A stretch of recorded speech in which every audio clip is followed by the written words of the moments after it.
KSRTC ബസ്സിൽ സ്ത്രീകൾക്ക് സൗജന്യ യാത്ര അനുവദിക്കുമ്പോഴും ഭിന്നശേഷിക്കാർക്ക് 5 വർഷം കൂടുമ്പോൾ അവരുടെ പാസ് പുതുക്കേണ്ട സാഹചര്യമാണ് നിലവിലുള്ളത്.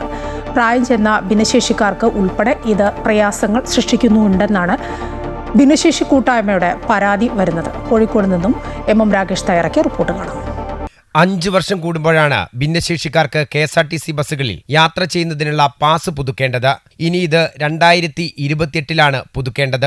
അതേസമയം മുൻപ് ഇത്തരമൊരു സാഹചര്യമല്ല ഉണ്ടായിരുന്നതെന്നും തുടർച്ചയായി 2 ഇടത് സർക്കാർ മാറി വന്നെങ്കിലും അതിനൊന്നും ഒരു പരിഹാരവും ഉണ്ടായില്ലെന്നും ഭിന്നശേഷി കൂട്ടായ്മ പറയുന്നു. സ്ഥിരം ഭിന്നശേഷിക്കാർക്ക് സ്ഥിരം പാസ് ഇപ്പോൾ 5 വർഷം കൂടുമ്പോൾ പുതുക്കുന്ന സമയത്ത് വരുമാന സർട്ടിഫിക്കറ്റ് ഹാജരാക്കണം.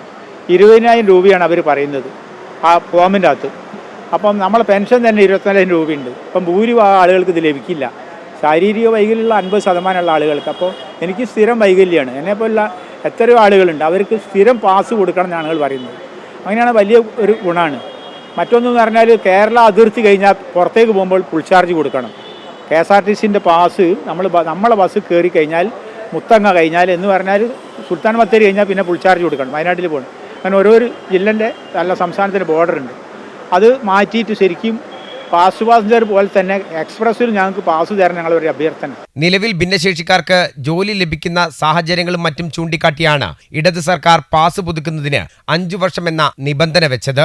പ്രായമായവർക്കുൾപ്പെടെ ഇത് പ്രയാസങ്ങൾ ഉണ്ടാക്കുന്നുണ്ടെന്നാണ് ഭിന്നശേഷി കൂട്ടായ്മയുടെ പരാതി. പുതിയ UDF സർക്കാർ തങ്ങളുടെ ആവശ്യം പരിഗണിക്കുമെന്ന പ്രതീക്ഷയിലാണ് ഭിന്നശേഷി കൂട്ടായ്മ. M Rakesh, Amrita news, Kozhikode.